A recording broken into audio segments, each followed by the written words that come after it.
એક વાત કહું, હમ આ દાયણ અહીં આવ્યા છે, મમ્મીને જરાય નથી ગમ્યું. માત્ર મારી મમ્મીને જ નહીં શાલિની, પણ તારા મમ્મી અને પપ્પાને પણ એનું અહીં આવવું નથી ગમ્યું.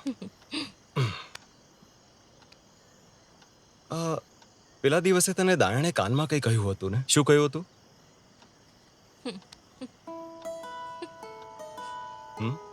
તમારો હાથ લ્યો. અરે કહે ને.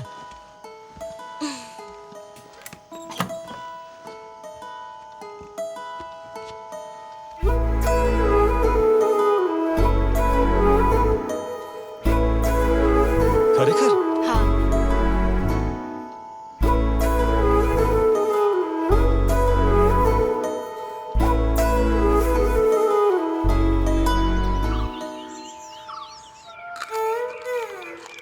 મેં 8 બાળકોને જન્મ આપ્યો. પૂરે દિવસે પણ માછલીઓ પકડવા જતી હતી દિવસોમાં. જો તું શરીર હરતું ફરતું રાખીશ ને તો તને ડિલિવરીમાં જરાય પ્રોબ્લેમ નહીં થાય. પણ આજકાલની છોકરીઓ ક્યાં કામ કરે છે? પડ્યું નથી વાળતી, કૂવામાંથી પાણી નથી લાવતી અને રાંધતી પણ નથી. છતાં આપણે બધાને નોર્મલ ડિલિવરી જોઈએ. કેમ છે બેટા?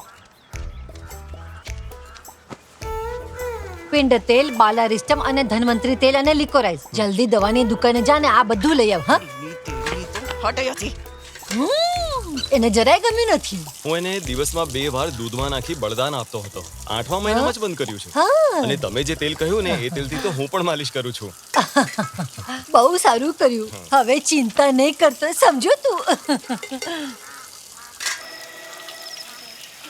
અરે સાંભળો, જલ્દી અહીંયા આવો. સોમન, સાંભળ તો સાંભળ. હા, સોમનના ઘરેથી રાડ પાડવાની અવાજ આવે છે. લાગે છે એને પીડા શરૂ થઈ ગઈ છે. જઈને જુઓ ને. જરા ટોર્ચ તો લેતી આવ. શું થયું શાલિની? માજી કઈ બોલતા નથી. ગેસ થઈ ગયો લાગે છે. શું થયું એને? Gas problem. આવા ભવાડા કરીને બધાની ઊંઘ ખરાબ કરે છે. અહીં આવ્યા પછી હું અહીંયા જ બેઠી છું અને પાછા થોડી વાર પહેલા મેં ચણા ખાધા એટલે પેટમાં ગડબડ છે. એક કામ કરો, આમને ગરમ પાણીમાં હા, અજમો હું લઈને આવું છું. શું કહ્યું? હવે તારી બૈરીની ડિલિવરી આ માંદી સ્ત્રી પાસે કરાવીશ તું? તારું રાંધેલું ખાધા પછી મારા પેટમાં ગડબડ થઈ ગઈ. તો ભૂખડાની જેમ ખાતા પહેલા વિચારવું હતું ને. એ દવા મેં મારી વહુ માટે બનાવી હતી. આ ભૂખડ બધું સફાચટ કરી એ તો ગઈ. આટલું જ ખાધું એ હતું. ખાય છે. કઈ દવા ખાધી?